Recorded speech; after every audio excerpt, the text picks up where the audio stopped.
The old floor waxer hummed softly against the linoleum, its squeak echoing through the empty high school halls. Daniel Reed pushed it with tired arms, his worn sneakers shuffling across the floor. He was a janitor, one of the many jobs he'd taken since his wife passed away 2 years ago. Life hadn't been easy since then. Every paycheck went straight to rent, groceries, and the tiny backpack his 7-year-old daughter, Emily, carried to school each morning. But no matter how tired Daniel was, he always smiled for Emily. She was the reason he got up before dawn, the reason he kept going when the world seemed determined to crush him. Tonight, though, exhaustion pressed heavy on him. It was nearly midnight and the school was silent until a faint sound broke through the hum of the waxer. A cough. Daniel paused. It came again, soft, weak, almost desperate. He turned off the machine and followed the sound. Down the hall near the side exit, he found a woman slumped against the wall. She looked out of place in her expensive business suit, her high heels discarded beside her, one ankle swollen badly.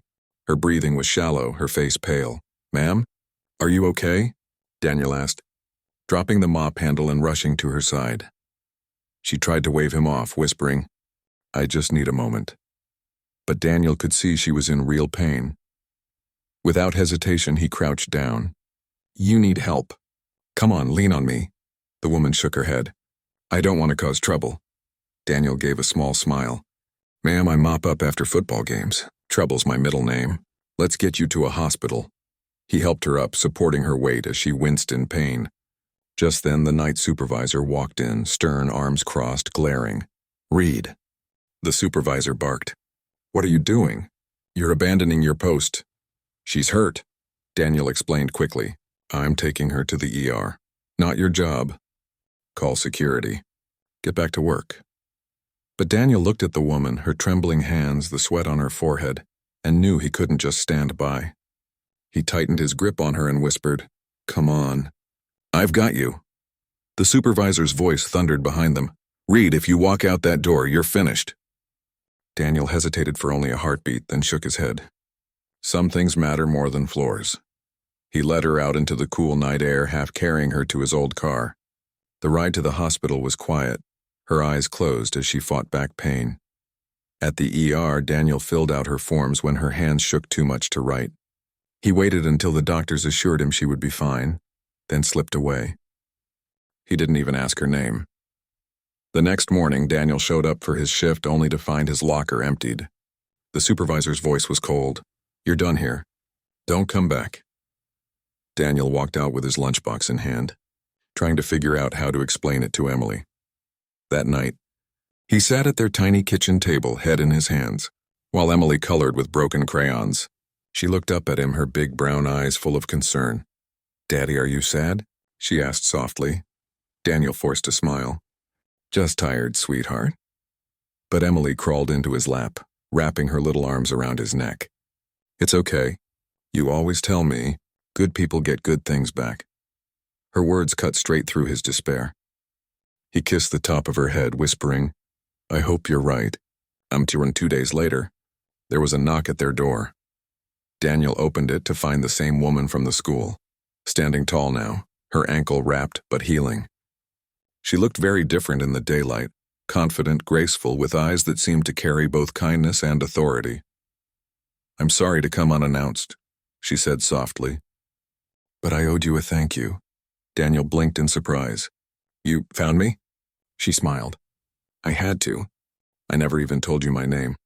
I'm Claire Whitmore." She extended her hand. "CEO of Whitmore Enterprises." Daniel nearly dropped his coffee mug. Everyone had heard of Whitmore Enterprises. It was one of the largest companies in the state. "You're a CEO," he stammered. Claire nodded. "And you lost your job because you helped me." Daniel shrugged, embarrassed. "Doesn't matter. You needed help." Her eyes softened. "Most people would have walked away. You didn't." She handed him a crisp envelope. Daniel hesitated, then opened it. Inside was not just a check, but an offer letter. A position with Whitmore Enterprises. Stable hours, double his old pay, full benefits. Daniel's throat tightened. I don't know what to say." "Say yes," Claire replied gently. "Because men like you, The ones who put people above rules are the kind of people I want on my team. At that moment, Emily came running into the room, her crayon-stained fingers clutching a picture she'd drawn. She looked up at Claire with wide eyes. "Are you going to help my daddy?" Claire knelt down, smiling. "Sweetheart, your daddy helped me first. Now it's my turn." From that day forward, Daniel's life transformed.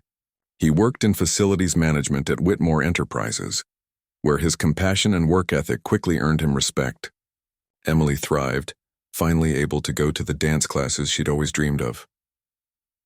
And every time Daniel passed Claire in the halls, she would nod, a quiet reminder of the night a janitor's simple act of kindness changed everything.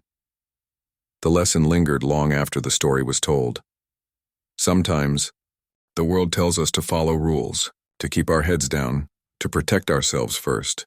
But real change happens when we dare to care even at a cost, because kindness once given has a way of coming back, often when we least expect it, and in ways greater than we could ever imagine.